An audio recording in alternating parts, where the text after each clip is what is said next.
दोस्तों, वर्ष 1999 में कारगिल युद्ध के दौरान जब इंडियन आर्मीज को अधिक ऊंचाई के कारण युद्ध करने में समस्या आ रही थी, तभी भारत सरकार ने अमेरिकन गवर्नमेंट से कारगिल की ऊंची ऊंची पहाड़ियों पर स्थित पाकिस्तानी आर्मीज के लोकेशन को भारत सरकार के साथ शेयर करने के लिए रिक्वेस्ट की, लेकिन अमेरिकन गवर्नमेंट ने ऐसा करने से मना कर दिया, क्योंकि अमेरिका उन दिनों पाकिस्तान का एक क्लोज फ्रेंड हुआ करता था। फिर भी भारतीय सैनिकों ने अपने पराक्रम और साहस के बदौलत इस युद्ध को जीत लिया, लेकिन तभी तत्कालीन सरकार और भारतीय वैज्ञानिकों ने यह प्रण कर लिया कि हम एक दिन अमेरिका से अच्छा नेविगेशन सिस्टम तैयार करके दिखाएंगे। और फाइनली वो दिन आ गया है। भारतीय वैज्ञानिकों ने आज अमेरिका से अच्छा एक नेविगेशन सिस्टम तैयार कर लिया है। इस वीडियो में हम उसी नेविगेशन सिस्टम के बारे में जानने का प्रयास करेंगे। दोस्तों, इंडिया अपने आत्मनिर्भर भारत मिशन के अंतर्गत एक के बाद एक ज़बरदस्त सफलता हासिल करता जा रहा है, फिर वो चाहे डिफेंस सेक्टर हो, इकोनॉमिक सेक्टर हो या टेक्नोलॉजी, हर क्षेत्र में दुनिया को अपना लोहा मनवा रहा है। दोस्तों, हाल ही में इंडियन स्पेस रिसर्च ऑर्गेनाइजेशन यानी इसरो के वैज्ञानिकों ने साइंस के क्षेत्र में अमेरिकन साइंटिस्ट को जोरदार झटका दिया है। दोस्तों, भारतीय साइंटिस्ट ने भारत के पर्सनल यूज के लिए अमेरिका के जीपीएस नेविगेशन सिस्टम से बढ़िया अपना स्वदेशी यानी इंडिजीनियस रीजनल नेविगेशन सिस्टम तैयार कर लिया है। इस नेविगेशन सिस्टम को नाविक नाम दिया गया है। दोस्तों, अब भारत अपने सैटेलाइट्स की मदद से अपने जियोग्राफिकल डाटा को आसानी से प्राप्त कर सकेगा। यानी इसे हम इस तरीके से आसान भाषा में समझें तो कह सकते हैं कि अब भारत अपने भूभाग से जुड़े हर किसी प्रकार के डाटा या देश के किसी कोने में चल रहे किसी भी एक्टिविटीज़ से जुड़ा डाटा आसानी से अपने आर्टिफिशियल सैटेलाइट की मदद से इकट्ठा कर सकता है। उससे जुड़े हुए वीडियोज़, फोटोज़ आदि को आसानी से मंगा सकता है और इसे मिलिट्री या कमर्शियल वर्क में यूज कर सकता है। दोस्तों, आगे की वीडियो में मैं कुछ डेफिनेट क्वेश्चन लूँगा। उन क्वेश्चन को टैकल करते हुए हम नाविक के बारे में जानने का प्रयास करेंगे। तो पहला क्वेश्चन है, व्हाट इज जीपीएस? जीपीएस क्या है? दोस्तों, जीपीएस अमेरिकन साइंटिस्ट द्वारा डेवलप्ड एक ग्लोबल ट्रैकिंग सिस्टम है, जिसकी सहायता से पूरी दुनिया के किसी भी भूभाग की इमेज, वीडियो फुटेज या वहां पर चल रही किसी प्रकार की एक्टिविटीज से जुड़े इंफॉर्मेशन या डाटा को अमेरिकन सैटेलाइट की मदद से प्राप्त किया जा सकता है।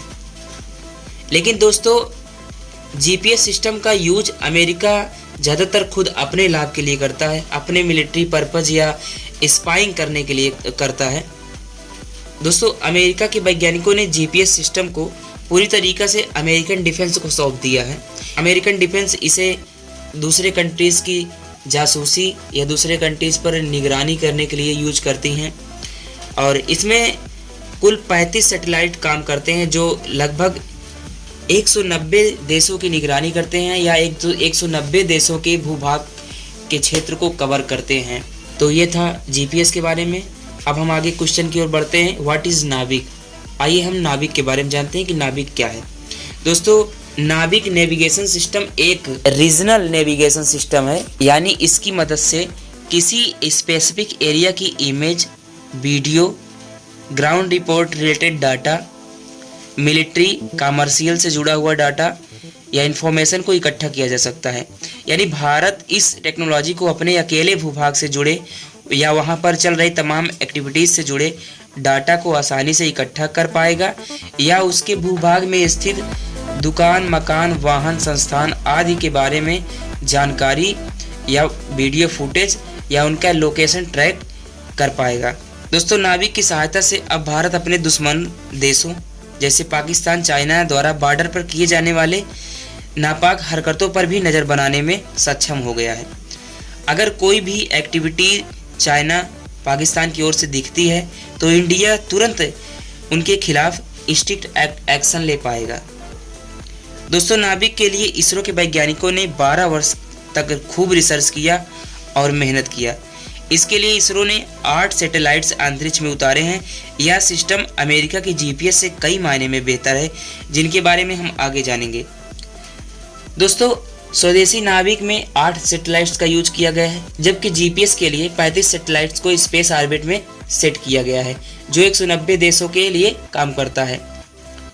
दोस्तों, अगर 35 सैटेलाइट्स को 190 देशों के लिए डिवाइड किया जाए तो एक एक भी सैटेलाइट्स पर कंट्री के ऊपर नहीं आएगा, लेकिन इंडिया अकेले के लिए 8 सैटेलाइट्स काम करता है। इससे पता चलता है कि ये नाभिक कितना बढ़िया है जीपीएस सिस्टम से। दोस्तों, नाभिक जितना क्लियर इमेज या फुटेज देता है उतना अच्छा जीपीएस नहीं दे पाता है। दोस्तों, नाभिक का जूमिंग व ट्रैकिंग कैपेसिटी जीपीएस से ज़्यादा स्ट्रांग व बेस्ट है। दोस्तों, नाभिक के बारे में जानने वाली एक खास बात और है कि यह पूरे भारत के भूभाग को तो कवर करेगा ही, साथ ही भारत के बाहरी लगभग 1500 किलोमीटर के क्षेत्र को भी ये कवर करेगा। वहाँ तक कि पूरे इन्फॉर्मेशन ये बराबर भेजता रहेगा। दोस्तों, पाकिस्तान की ओर, चाइना की ओर या बांग्लादेश हो, तीनों तरफ हम 1500 किलोमीटर के बाहरी क्षेत्र का भी इंफॉर्मेशन डाटा कलेक्ट कर सकते हैं नाभिक की मदद से। तो ये इंडिया के लिए बॉर्डर सिक्योरिटी से जुड़ा हुआ बहुत ही खास बात है, बहुत ही अच्छा फीचर है कि जो इससे इंडिया को बॉर्डर सिक्योरिटी में काफ़ी मदद मिलेगी। अब आइए हम चलते हैं नेक्स्ट क्वेश्चन पर। नेक्स्ट क्वेश्चन ये है कि हमें इस नाभिक को तैयार करने में कितना समय लगा, कितना खर्च करना पड़ा और कब ये पूरी तरीके से हमारे भारत के आम लोगों तक पहुंच जाएगा। तो दोस्तों, नाभिक बनकर तैयार है और इसका यूज अभी कुछ विशेष संस्थाएं कर रही हैं, लेकिन इसको भारत का आम नागरिक अगले वर्ष जनवरी से कर पाएगा। सरकार ने सभी मैन्युफैक्चरिंग कंपनी जैसे एप्पल, शाओमी, सैमसंग, लावा, इन सभी कंपनीज को 26 सितंबर 2022 को एक आदेश जारी करके बता दिया है कि जनवरी 2023 तक आप अपने जितने भी मैन्युफैक्चर्ड मोबाइल फ़ोन्स हैं, जितने भी स्मार्टफोन्स हैं, जितने भी डिवाइसेस हैं, उसमें नाभिक डिवाइस को, नाभिक टेक्नोलॉजी को आप इंस्टॉल कर दीजिए, जिससे कि हमारे देश के आम नागरिक भी नाभिक का यूज कर पाएँ। तो ये भारत के लिए बड़ी गर्व की बात है और बड़ी सफलता है। उम्मीद है आपको ये वीडियो अच्छा लगा होगा। अगर आपको ये वीडियो अच्छा लगा है तो हमारे वीडियो को अधिक से अधिक लोगों तक शेयर करें, लाइक करें और कमेंट सेक्शन में इस नाभिक के बारे में अपने राय देना न भूलें। धन्यवाद। जय